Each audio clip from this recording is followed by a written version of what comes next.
خصوصا با وزیر صاحب داخله، برای مدیر صاحب معاون صاحب داخله، برای خوشحال صادق خان صاحب، شب خود در جریان بودی. در کوچه ما چند دزدی شد.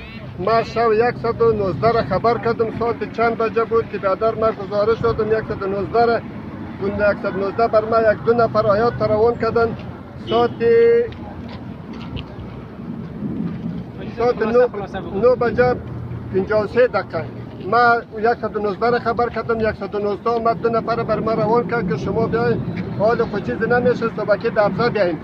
عامر صاحب ابزا نیست، مدیر صاحب جنایی نیست، معاون صاحب اداری نیست.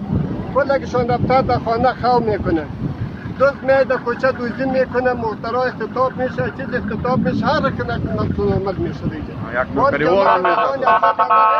رئیس وزارت داخله، رئیس جمهوری افغانستان، رئیس شورای امنیت ملی دکتر صاحب محیب خان، ما خصوصا فخر میکنیم و این رقم مردماره که در ساعت 10 بجه است در یک ابزا موجود نیست.